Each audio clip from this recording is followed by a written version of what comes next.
Welcome to Attic Vision. I'm Medusa. This is Boris. I'm sorry for making you guys wait so long for a new episode, but today is a very special double feature. I'll be talking about 80s slasher Final Exam as well as the cult classic Fright Night, both the movies and the books.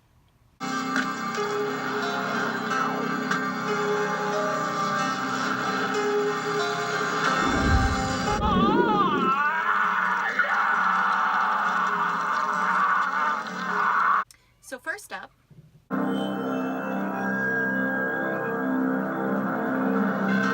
Final Exam is an early 80s slasher. It was made in 1980, released in 1981. It was written and directed by Jimmy Huston. Huston had a sparse, somewhat short career, but he was also responsible for directing My Best Friend is a Vampire in 1987, which is another film I like quite a bit. Now, the cast in Final Exam is not super noteworthy. A few of them did go on to stash a couple of other credits. The most successful of the bunch, arguably, being the guy who played Nerdy Radish, Joel S. Rice. He went on to do a lot of off-camera type of work, but seems to be pretty successful. Unfortunately, Ralph Brown, who played Wildman, doesn't have any other credits to his name. Now, the movie was released in June of 1981, the same time frame as the novel was released. The novel was written by Jeffrey Meyer. Now, I don't know if this is some super secret pen name or if he just didn't go on to do much else, but I really can't find any information on Jeffrey Meyer at all. Either way, if anyone has any additional information, I'd love to hear it. When I read and I see things like Final Exam, I cannot help but wonder how they came to be. The film was obviously, at least in part, taking advantage of the attention that Halloween had gotten the slasher genre just a couple years prior. Jumping in on the slasher craze was the thing to do during that period of time. The script and the novel both focus heavily on the relationship between the kids and their antics, kind of piggybacking, I feel, on the popularity of frat comedies during that period as well. Ultimately, Final Exam is about a group of college kids during finals week who all of a sudden are being offed one by one by a mysterious killer. This flick doesn't get a whole lot of love, I believe, for two main reasons. The first being the ridiculous and abundant plot holes as well as the bad acting. In my opinion, that's half the fun, and something one should expect when watching these types of movies. The second reason being the zero backstory and zero explanation behind the killer. The tagline on the book really fits more than the tagline they decide to use for the release of the movie. The book's tagline, "He came out of nowhere with only a need to kill." It gives you some idea that the killer is going to be completely random.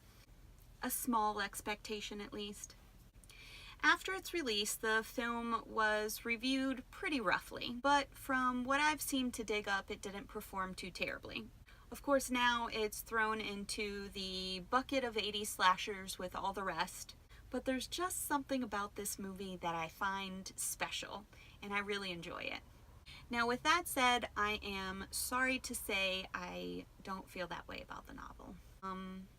It was honestly hard to get through.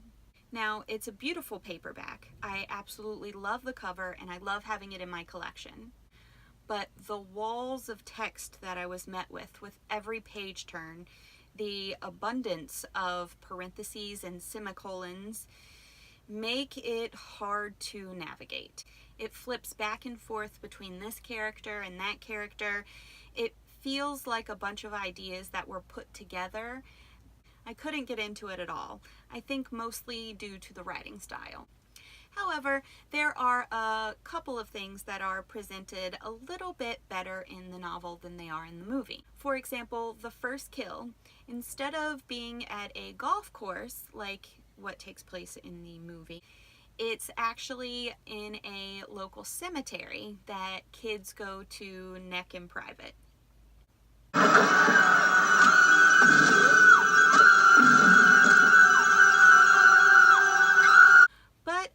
this scene, you're in for chapter after chapter after chapter of total nonsense. If you've seen the movie and you think that it's a bit slow, the novel will put you to sleep. Now, the infamous shooter prank does happen in both.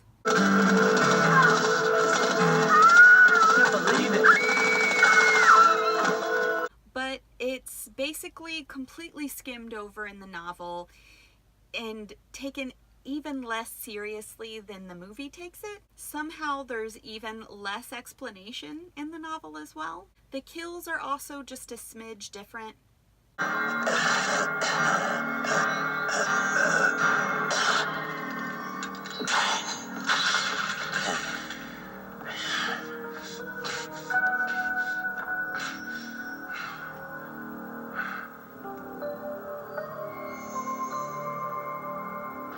But I expect these types of discrepancies being due to the budget that they were working with when making the film, as well as just what they could accomplish on screen. The character Courtney is played by Cecile Baghdadi.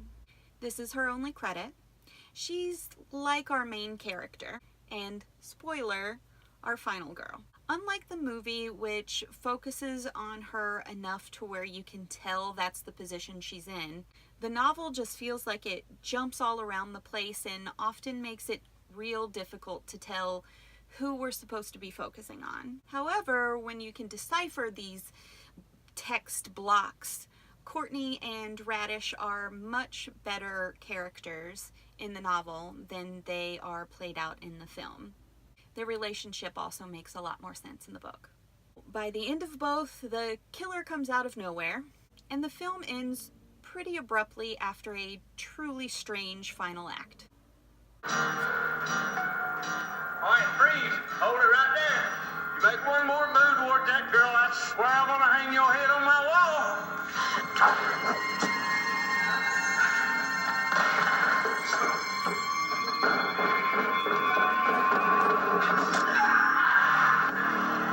The very last bit of the novel makes a little bit more sense and feels a lot less rushed than the movie does, although it does have its own nonsensical quirks, such as the presence of a pseudo-pet owl named Clorox. He was unfortunately written out of the script, I guess. Anyways, Final Exam is strange and silly and a fun time, as long as you don't think too hard about it. The book, I wouldn't go too far out of my way to get a copy unless you're a super fan of the movie or you can't help your curiosity. Good luck. Fright Night was released in 1985. It's a horror staple, written and directed by Tom Holland, whom I'm sure if you're a fan of the genre, you're familiar with his work. Fright Night wasn't his first script, but it was his directorial debut. He went on to write and direct Child's Play in 1988, as well as The Langoliers and Thinner in 1995 and 1996. He wrote The Beast Within in 1982 and Class of 1984 the same year, as well as Psycho 2 in 1983. Now, the cast of Fright Night is extremely noteworthy. Chris Sarandon plays Jerry, the vampire neighbor. He's been in over 100 things, including Tom Holland's Child's Play a couple years later. The main character, Charlie, is played by William Ragsdale. He actually first appeared in a tiny role in Screams of a Winter Night in 1979. He also went on to play Charlie in Fright Night Part 2 and was also in Mannequin on the Move. Roddy McDowall played Peter Vincent. Roddy McDowall was in so many things. It would be tedious trying to cover it all, but his horror appearances include episodes of Twilight Zone and Night Gallery, as well as Cutting Class in 1989, Shakma in 1990, The Legend of Hell House in 1973, Laser Blast in 1978. He really was a fantastic, amazing actor and person. I encourage you to look up his filmography if you've never bothered prior. Now, my favorite of all goes to Amanda Bierce, who went on to play Amanda Cousins in Married with Children. Come on. Now, the novel was written with the script in mind, so it is very, very similar. It was originally published in 1985, written by John Skipp and Craig Spector. Now, they were apparently given the script in only 1 month's time to write the book. These two did go on to write several more horror novels together as well as separately.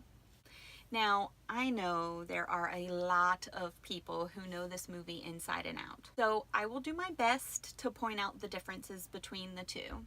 Jerry in the novel is depicted quite differently. I'm sure they knew or at least had an idea of the casting when they were writing the book, but he's much darker and more brutal sounding in the novel than he's played out in the movie.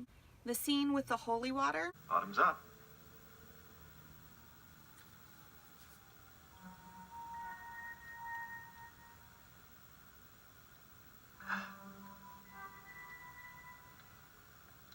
This was much more fun. In the book, it was written rather silly, kind of like a joke, but Charlie's bedroom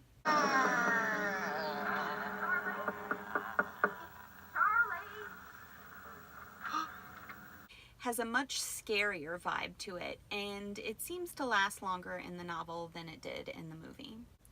Now, I try to read novelizations by mentally disconnecting myself from the movie, especially if I've seen it and I'm reading the book after I've seen the movie. I try to think of the characters in the way that they're portrayed in the text rather than what I'm used to seeing on screen.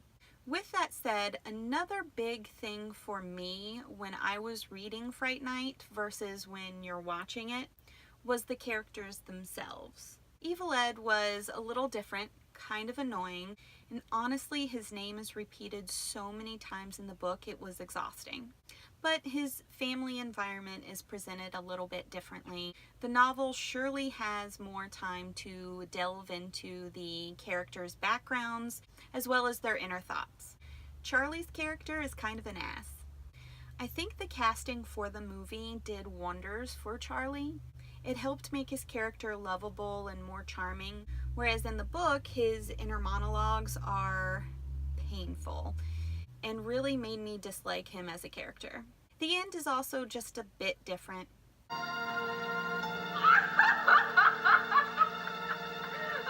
Oh, you're so cool, Brewster! Offering a little bit more in the book than the movie does. If for some reason you haven't seen Fright Night, I definitely encourage you to do so. If you come across the book, definitely pick it up. I would really love to hear someone's opinion who hasn't seen the movie and gets to read the book beforehand. Thanks for tuning into Attic Vision. Don't forget to hit that subscribe button. Give me a follow on Instagram if you want to check out more of my collection. I've linked it in the show notes below. This rad Dead Alive shirt is from a company called VideoGrime Printing. I've also linked the Instagram and website for this company. Check them out. Till next time, I'm Medusa. You've just watched Attic Vision.